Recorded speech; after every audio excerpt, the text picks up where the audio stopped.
Hi, I'm Jamie. This is Dead Dodge Garage, and this is a dusty 383 big block. I don't know how time works. I don't know when what video is going to be released, so you may have seen something on this 1957 Dodge Coronet by now, or maybe you haven't. At press time, the inside still smells like mouse turds. Gross. This 383 engine was sitting on the garage floor next to that Coronet for an unknown number of years, gathering dust just like the car. The valve covers are on it, so that's good, but, well, they weren't tight. There are no breathers. There are no plugs. There are no covers on the exhaust manifold holes. There is a lift plate on this, but I don't know if that was there or not. Supposedly, this engine was some kind of built. Tom seemed to think it was something special. I have my doubts. It arrived to me here just as you see it, although I did allegedly peek under this valve cover. We'll look under there again in a little bit here. It's got a push-button 727 bolted to the back, although there's no torque converter in the middle. This was put on for hopeful installation in the car for easy transportation, which did not work out. The transmission's every bit as dusty as the engine. It's in a nice shiny coat of silver paint. Maybe it was rebuilt? I don't know. The gentleman these cars and this engine came from is no longer winning with us, unfortunately, so I can't exactly ask him what the backstory was. Apparently, the car's been off the road for 17 or 18 years. According to the title, he got it back in the 80s, which is pretty cool. My initial vision for a power plant for the 57 was a DeSoto Hemi. I happen to have one of those, but it needs a lot, and the car came with this big block and a transmission that would work for the swap, and the correct engine mounts. And most everything else that I'm going to need to make this happen. So I think that's probably the plan. That is, if this engine is at all worth using. If you're a hardcore Mopar nut like me, then you probably know all about the 383 engine, but just in case you're not, I'll give you the basic background. The B-Series Chrysler was released in 1958. At that time, these things came in a 350 cubic inch size and a 361 cubic inch size. That displacement was expanded to 383 shortly thereafter. I think the short deck 383 came into existence in 1959. There was also a tall deck Golden Lion 383, which was something completely different. Even someone who is not familiar with the 383 is probably aware of the existence of the 440 Mopar Big Block. This is a very similar engine, but it has a taller deck height, a wider intake to match, and a longer stroke, of course. Oh, also a bigger bore of 4.320 inches. The 383 uses a 4 1/4 bore, just like a 426 Hemi. To put that another way, it's like a 383, but more. Everything from here down on the two is exactly the same. Well, again, except for the longer stroke. The crankshaft is different to accommodate for that. They use bigger main bearings in the tall deck engines. The rods are different. Whatever. A tall deck engine, that is a 413, a 426 wedge, or a 440, would have an ID pad right here. But the 383 doesn't have that. To find the ID stampings for this engine, you have to look here below the distributor. We can see here this says E383. We will not find anything here that says HP, which would indicate a high-performance engine. That fact alone really doesn't bother me. I'm a fan of low-performance 383s. I actually think these are great engines. The high-performance 383 found in the Roadrunner or the Super Bee, well, those are great engines. But even these low-compression, low-performance ones have proven themselves to me to be reliable and pretty awesome over the years. Bolting on a 4-barrel carbon manifold helps, and obviously there are many other things you can do as well. Now, I happen to know that E383 means the 383 engine that was built for a 1969 model year car, but there are other ways to figure that out. Right here, we've got a date stamping. I guess it's more of an embossed raised area in the casting than a stamping. But anyway, it says 3/12/69. That's actually pretty late for a 1969 production engine. Starting in 1969, Chrysler used this stamping pad on the passenger side of the block for a partial VIN. You can see the first digit there is 9. Then it's C, that's the plant, and I don't actually know what that is. And then there's a sequence number. Anyway, it's a 69 engine. That's all we really need to know. We do have a correct for 69 water pump housing. We've got the balancer here. No weight on it. That's correct for a 383. We do have a fancy chrome timing cover with this fancy extended timing tab. That's kind of cool. We also have an aftermarket water neck here, but it says Mr. Gasket on it. That might be better than the pieces of crap you could buy today. It's also not bolted down. Ah yes, the chrome valve covers. And the T-handles. The T-handles are essential. If you follow this channel frequently, you know I kind of have a thing for painting builds red. So I'm glad someone already did that on this one. This is an Edelbrock DP4B dual plane low deck big block manifold. That's a great piece for street performance. We're probably not going to use it, but it is a good piece. We wouldn't be using it for the Coronet because I have other much cooler ideas, but I'm getting ahead of myself. Now, I haven't yet tried to turn the crankshaft in this engine. Could be important to know if that does stuff. Oh, okay. It was ever so lightly seized. Single point distributor. I don't know if I'll use it here, but I'll definitely save it for something. Well, now this is interesting. Someone did the vacuum advance delete with like brazing rod. Okay, I guess this distributor's garbage. The vacuum diaphragm's good. That was unexpected. Also, I regret putting my mouth on that. Yeah, that's what I thought. Tiny bit of oil in there. Oh, random note if you don't know, someone hand wrote 383 400 on this intake, and that's true. The 400 is essentially a 383 with a bigger bore and usually with a cast crankshaft. But this manifold would also fit the other low deck engines, the 350 and the 361. An attempt was made to drop this drivetrain in the 57 Coronet when it was picked up. It wouldn't fit. The oil pan was just sitting on the crossmember. I think that's because this is the longer sump 7-quart, 6.5-quart. I don't know, that's some kind of muscle car pan. It's not the correct mid-sump pan that would be required for, say, a 58 to 61 Chrysler car. Anyway, I guess there's no time like the present to dive into this thing. As mentioned, I've already peeked in here and I found some dumb stuff. This is brand new. Nice. You know, I'm not really a fan of these cheapy chrome covers, but maybe we'll stick with them. All right, dumb stuff first, we'll get that out of the way. These rocker pairs are wrong. It's pretty easy to tell. See the valve tip here? And the rocker tip here. Now at first glance, you might not even notice that these rockers come in lefts and rights, but they do. And the reason for that is the push rods here are tighter than the valve tips here. So there needs to be a bit of an angle built in. To accomplish that, you have your left and right pairs. Somebody didn't know that when they threw this together. This is like 2 lefts. This is right, left, correctish. I don't know. Anyway, they're just like thrown on there. It's a goofy little thing. And again, like if you don't know, I could totally see making this mistake. Important note, this engine has not run like this. Note the paint on all these push rods. Yeah, they haven't moved at all. Now, I'm not an expert here, but I'm pretty sure all 1969 383s should have the 906 casting number head.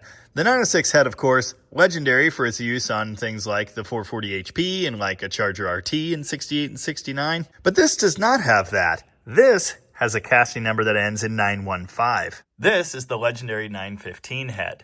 These heads were used on big block Mopar engines in 1967 only. Now these are well known as the 1967 440 head, but they were actually used on 383s too. Not 1969 383s obviously, but still. Back in the bad old days, before you could just stroll down to the corner store and buy some aluminum high-performance big block heads, the 915s were like the most desirable option. And that is because, like the low-performance 516 heads that came before them, they have closed chambers.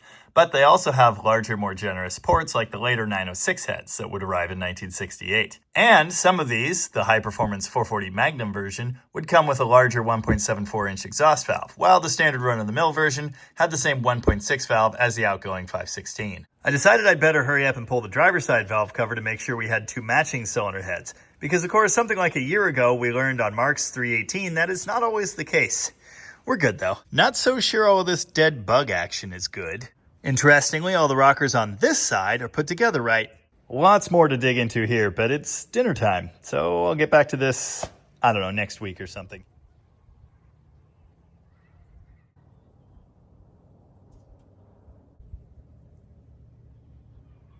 Well, it's like a week later. I said that was going to happen. Am I psychic? Anyway, time to dig into this 383 the rest of the way. Found this Carter carb sitting on the front passenger floor of the 57. It's full of dust. Gross. Also found the missing T-handles. Apparently Evan had removed those when trying to dry fit the engine in the car for transportation. Continuing to remove things, starting with the intake manifold. Note, there was no throttle bracket on this thing because the 57 uses a linkage throttle that's mounted to the firewall, so you don't need that. They siliconed it down.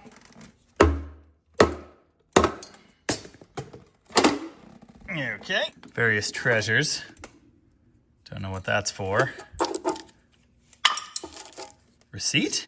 It's a receipt not for car parts, but for like steel and hitch pins.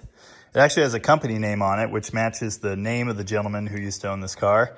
According to the random information I found on the internet, he was a motor carrier. This is like bathroom sealant or something. I don't know what this means, if anything, but it's interesting. The ports are this way relative to the gasket all the way around. You can see the overhang here. It's all along the bottom of the ports on both sides. Removing the weird welded up or brazed or whatever distributor. It's missing one of the hold down clips for the distributor cap. This thing's definitely worth saving for parts or whatever. That was a flat gasket style distributor. There was no O-ring in it. There's no gasket here, so that probably would have leaked. Hey, there's a pro tip for you. I don't actually know what year they added the O-ring to the distributors, but earlier ones did not have that. If your distributor looks like this, with no O-ring groove, you need to put a flat gasket under that thing. If your distributor does have an O-ring, no gasket. Apparently a valve stem cap makes a decent cover for an oil pressure line fitting. Valley tray's coming off. Trying not to ruin it. Although, of course, they are still making them. Don't want that stuff in there. All right, well, not as many dead bees as I was expecting. A couple little critters, but not too bad. I don't know what all this blue paint is about. These are certainly factory original push rods. At least a couple of them have really nasty, rusty, scaly spots. And there's some rub marks as well. Interesting that they did use black silicone at the end rails, but then random blue sealant around the ports. That is a standard style single row timing chain set. Pulling the goofed up rocker assembly, noticed, well, they're kind of rusty in places. There's lots of overspray. There was actually some oil in here. I have to wonder if this thing was primed. Oil pump drive's not stuck at all, so it's definitely been out. Very clean. No pin, that's pretty typical. For science, I did this. These actually aren't the weakest valve springs I've ever seen in my life. The shims under all of them might have something to do with that. It's just weird to see a single wire spring in this application. There's an aluminum or aluminium, or however the heck you're supposed to say that, distributor oil pump drive shaft bushing thing. That is probably a factory piece. Did I say nice things about the Mr. Gasket aftermarket thermostat housing? Yeah, forget it. It's junk, just like the newer ones. I have pulled a lifter, and I've noticed a couple things right away.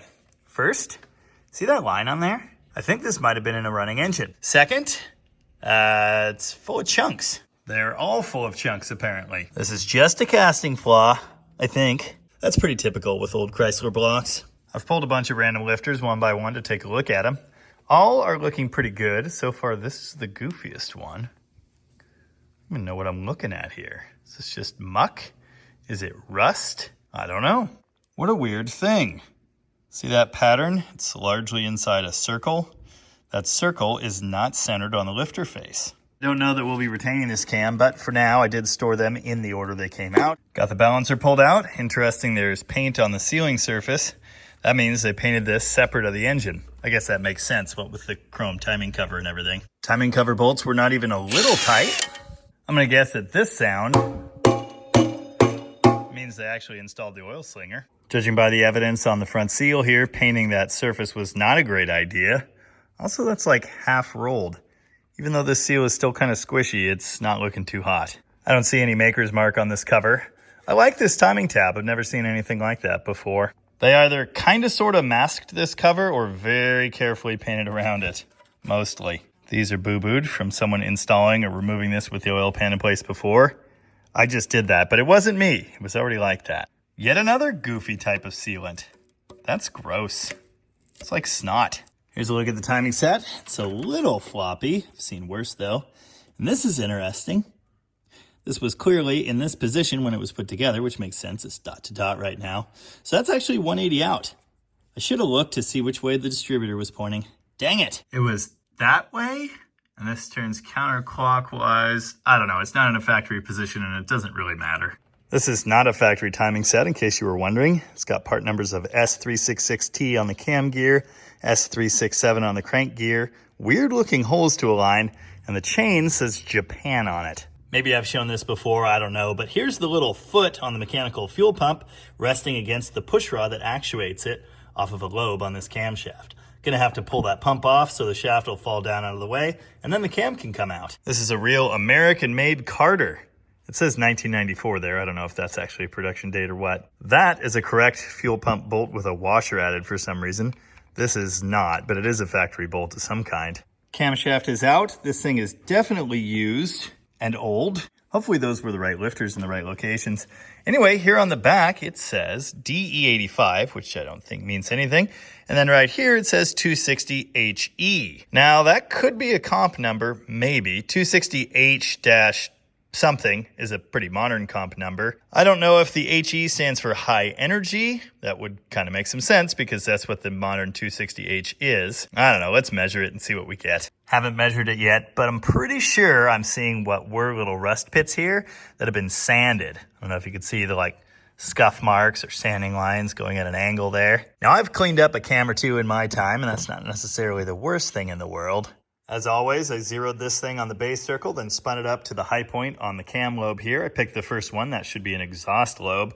And I get 0.29. Now, of course, this thing's not super accurate. That could be 0.290. That could be 0.29. Well, I think maybe it'll round up above 0.295. Not sure. Anyway, multiplying that by the rocker ratio of 1.5, I get 435 thousandths lift. Two things. One, that's not very much. And two, that actually does match the comp 260H. So I'm pretty sure that's what this is. You know, for a low-powered cruiser, this cam's probably fine, but I was hoping to get some gnarly muscle car sound out of this thing. That cam will not do that. Time to pull a cylinder head. Didn't even have to hit it with a hammer. That's weird. Yep, it's a cylinder head. So, stuff leaking out. There's oil in the cylinders. I think just regular engine oil. I'm gonna guess somebody did that to protect it. Where did my rag go? Pretty sure that's a Felpro gasket, although it's a weird shade of blue. Will it come off in one piece? Probably not. Anyway, here's something cool. That is the mother of all casting flaws. It's a big giant hole in this chamber that like tunnels under this combustion ring. Don't know if that would seal. Maybe. Not Felpro, this says ROL. Don't they make exhaust gaskets? Never seen a head gasket with their name on it. Here's the combustion ring around that pit. You can see that hole goes into it like a third of the way. Maybe it's fine. That's an interesting pattern there too. Anyway, not so fine is this. It looks like this head got dragged across something. That goes right through the combustion ring, and that one does too. Also, all this looks like rust or something. According to the internet, all 915 heads will have a 2.08 inch intake valve. Low performance ones will have a 1.6 inch exhaust valve, while the higher performance Magnum heads would have a 1.74 inch exhaust valve. This has, well, that. So yeah, they're 1.6s. This is the lower performance version of the 915. And that's fine. It's the same basic head. And if we wanted to open this up for the bigger valves, we could. Here's a good look at one of our disappointing factory dished pistons. This section isn't even quite zero decked. This drops the compression by a measurable amount. Also, we've got some yucky scuff marks here. And I don't know what's going on here. Did they clean the deck with like a DA or something? Admire the rusty debris in here. Gross. This looks like a little piece of metal. And then we've got dead bugs, of course. You should be able to see the pretty nice crosshatch on these cylinders. Yep, somebody gave this thing a hone job and threw it together with mostly stock parts. And that's fine, except in the places that it isn't, like here in number 4, which has obvious rust pitting that the hone job did not take out. Now don't get me wrong, we could totally run this, and it would probably be fine. It might use a little extra oil, it might lose a little bit of compression in this hole, but it would run. It's just not ideal at all. This is interesting. Whatever weird spray paint was done happened with the lifters out, and you can see traces of that paint down in these lifter bores and all the way in the oil gallery, or whatever it's called. It's a while later and I've got the other head off. It doesn't have a big horrible casting flaw, but it does have another spot where either it skipped across something or something skipped across it. Somebody obviously sanded this, judging by the shiny around it, but it's still a little raised area. These were obviously cleaned up by hand by someone. You can see similar sanding marks to what I saw on the deck of the block. Getting ready to pull the oil pan. I need to go at least that far. Maybe I'll leave the bottom end together. I guess it depends on what we find down there. Probably more dead bugs. Anyway, I've got the push button transmission pulled off of it now. It was just held on there with 4 underwhelming bolts. It didn't have the 2 going this way. And of course, there's no torque converter or flex plate. Good thing I've got a bunch of those. Surprise, surprise, the dipstick tube's broken. Probably from being run into 1,000 times in that garage over the last couple decades. Apparently somebody was worried about the rear main seal cap leaking. You know, I've always been a little paranoid about that, but it's never been an issue for me. Yet. Okay, apparently there was a manual transmission behind this engine or this crankshaft at some point. Notice the bushing. Cobwebs. I could see some oil down in the pan through the cam tunnel hole. It doesn't want to come out because of the goofy angle, but this might help. Yeah, it's relatively clean. I think that was new oil. I have a long and storied tradition of ruining oil pans with a hammer. Oh, I also have a long and storied tradition of forgetting to take out a bolt or two, but I think we're good. Again, this pan doesn't work for my purposes, but it is a good muscle cart oil pan. Let go, please. Fine, do that. This is the 402 pan. Note, how is there this much oil left in there? Anyway, I was gonna say it's baffled. Don't mind me just making a horrible mess. Anyway, there are the baffles. Nice. No windage tray. That wouldn't have been found in a non-HP engine like this one, but it would have been found above this oil pan in the factory application. Not as many dead bugs as I expected. Okay, there is a bunch of dust and some metal shavings and stuff. So, we're definitely doing the right thing no matter what. Yeah, it's a big block. I think this is actually a new pickup, and I also think it'll work for the correct pan. This is interesting. The rods on the even side are numbered with odd numbers. Did they do the Uncle Tony flip the piston trick? Or were they like dyslexic or something? Of course, if the pistons were flipped, the notches should be facing rearward, so I'm gonna go with the latter. Okay, there are the dead bugs I was expecting. Anyway, I pulled the easiest rod cap to get to. This is the one on number 8, numbered number 7 for some reason. And I'm immediately disappointed. It's loose in the cap, not happy at all, and there's a really gnarly groove in it. This is not, in fact, a factory bearing. Anyway, apparently this crank is 20 thousandths under. At least on the rods, anyway. I pulled the piston from the number 8 hole, and I'm learning so many things. First off, it was in backwards. There's a number 7 again. That groove was pointing rearward, and that notch was pointing forward. Look here at the notch in the bearing. Those notches are supposed to point at the oil pan rail. They were this way. That means instead of facing at the surfaces of the crank, the cheeks in the rods are facing at each other, assuming they're all put in backwards anyway, and I'm pretty sure they are. If they were trying to flip the pistons, all they needed to do was install it this way with the notch pointed rearward. Then the notches on the bearings would be facing the right way, the cheek on the rod would be the right way, and everything would have been golden. These are definitely worn original rings. Not the end of the world. Also, this piston's been knurled. Now, if you're not familiar, the purpose of the knurling there is to raise some material on the skirt of the piston. That expands it in the bore slightly to keep it from rocking around. Notice the obvious rusty spot on that top ring there? It does move a little bit, but it doesn't want to come out. It would. You know, if this thing had run this way, the heat probably would have broken that free pretty quickly. After a minute of wiggling, I did get it to come out. You could see the rust there, but that would probably clean up. Now, it did occur to me, as it probably occurred to many of you, that I should check the position where number 7 rod used to be, here, for damage that corresponds with what I saw on that bearing. And you can see there is indeed kind of a groovy spot. Oh, there's a ding in the crank right here. That is what ruined that bearing. Okay, so whoever built this thing previously dinged the crank and ruined this bearing, and then whoever put it together the last time, 20 years ago, flipped the pistons side for side and did not fix this. Because of that, the rod bearing I just pulled out of that number 7 position is also scored to hell. Early in this video, you saw me turn the engine just to make sure it did that. I didn't turn it very far. It took some effort, but it went. Just now, I had to turn it a little bit to get that rod cap off. And when I did that, it really didn't want to move. Well, you see what that rod bearing looks like. You see the ding in the crank is like destroying it. Here's how it moves now. Absolutely effortless. So that's funny. Did it run this way? Or is this just from cranking it over after it was assembled? Maybe they noticed that it was super tight and they cranked it a bunch of times hoping it would get easier. There's a big scratch on the top half of the rod bearing, and I happen to notice a straight line across the middle of the cap section too.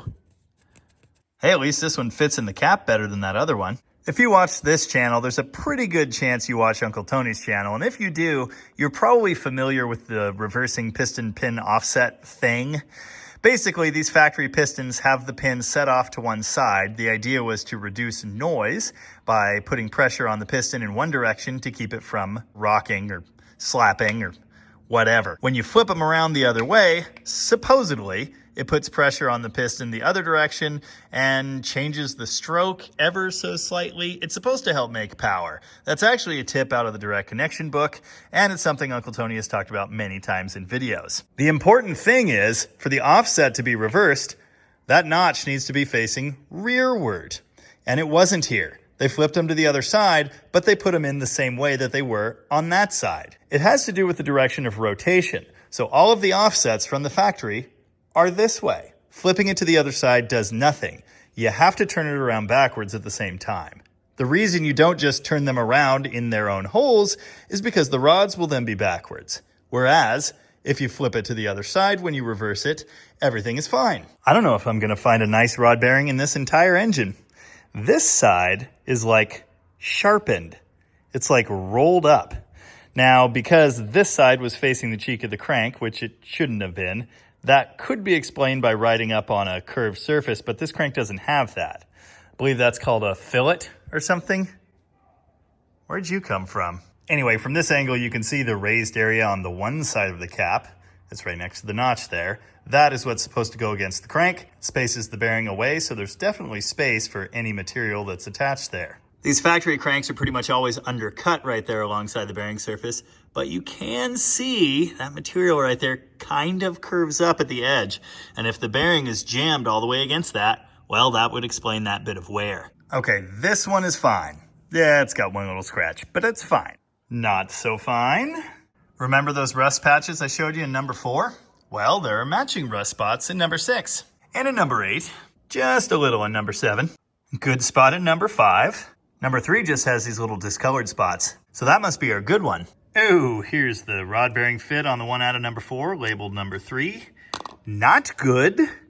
Not good at all. That would have been a good candidate for spinning. Nice marks in the crank under that super messed up one I just showed you. I know I didn't do that because as soon as I lightly tapped on this rod bolt, it fell right out. Interesting coloration differences on this piston.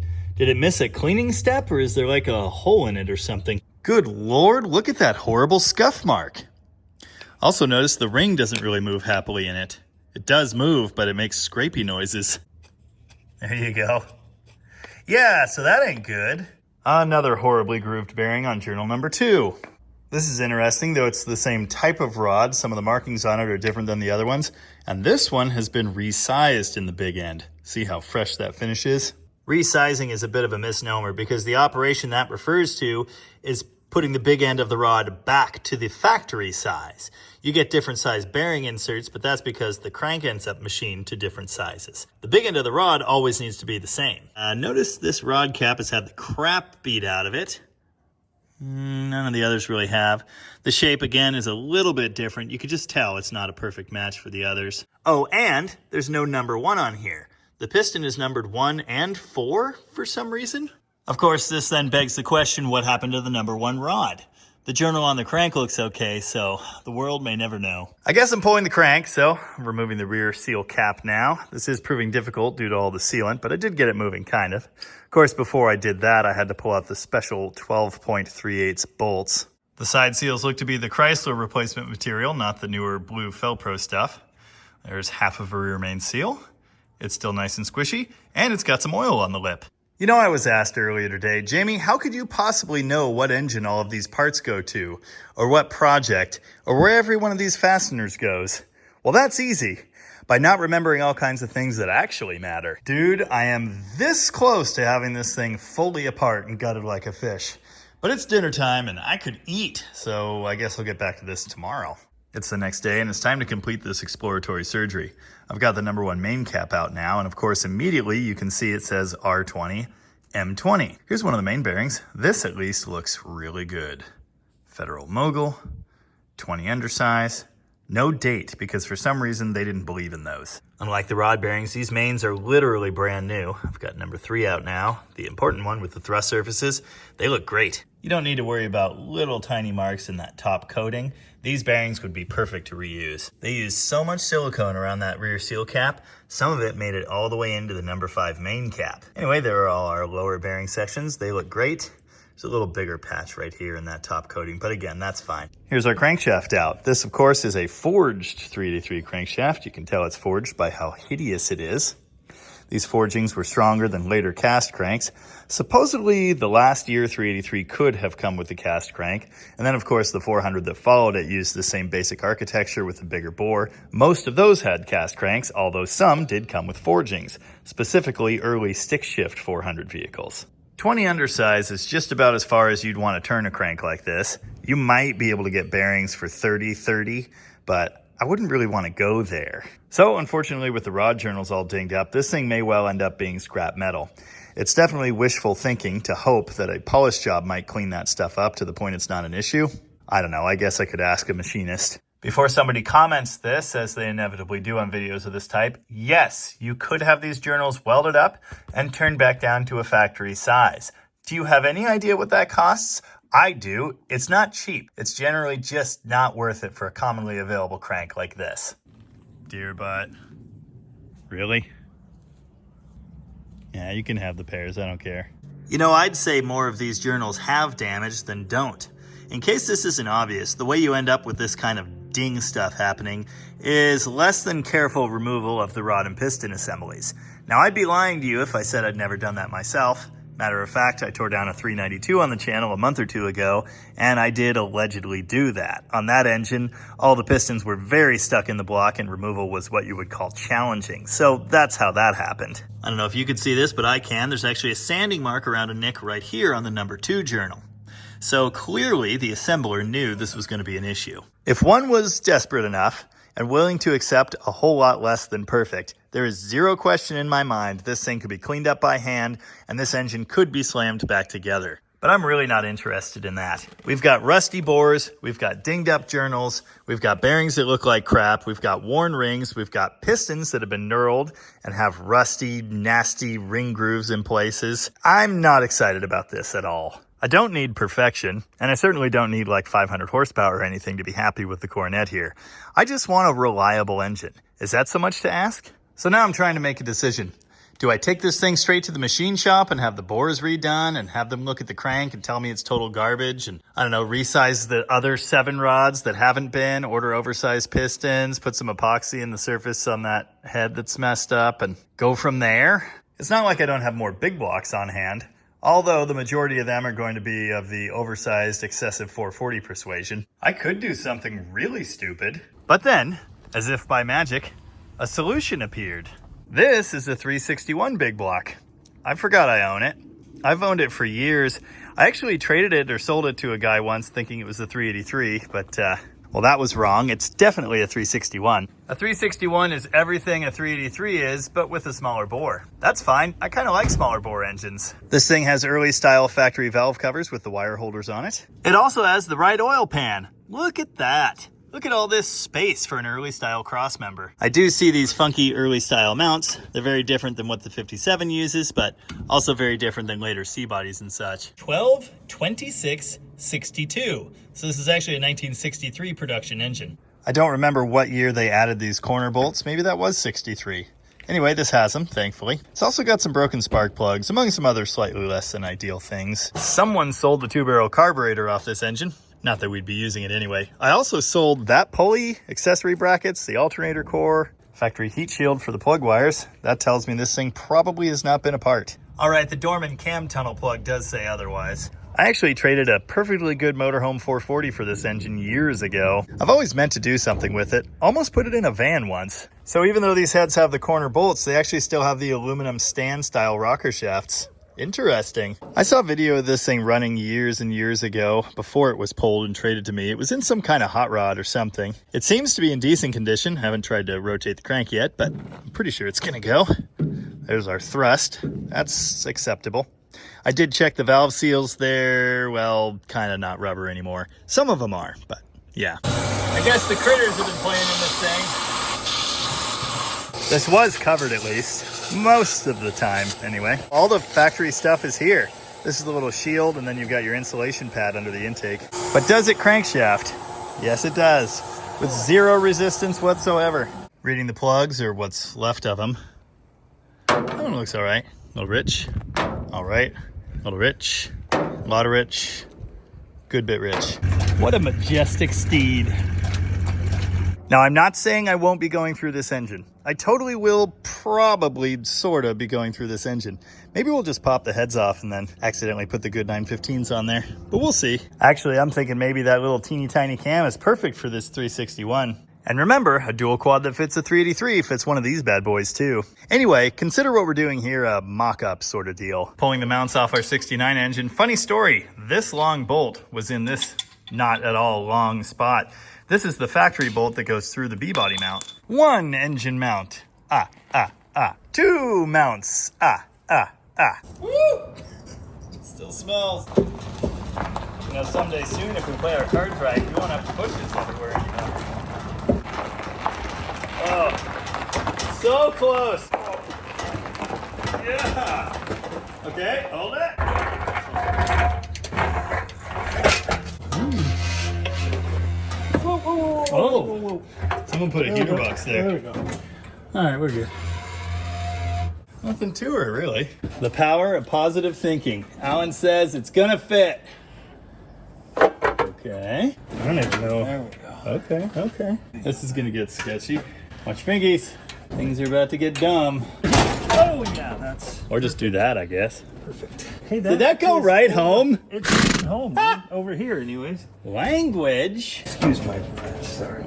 All right, well, this is turning into a whole thing, but it's in there. And now I've got this pile of 383 right in the way of everything, so I'm going to find a hole to shove this thing in. At some point, it'll probably go to the machine shop. This is definitely a good candidate for rebuilding, what with the factory bore sizes and all. It's just not what I need right now. Anyway, hopefully you enjoyed this or something. Tune in next time when we get this situation figured out correctly. Until then, as ever, thanks for watching. And remember, walk softly, but carry a big block. That'll fix it.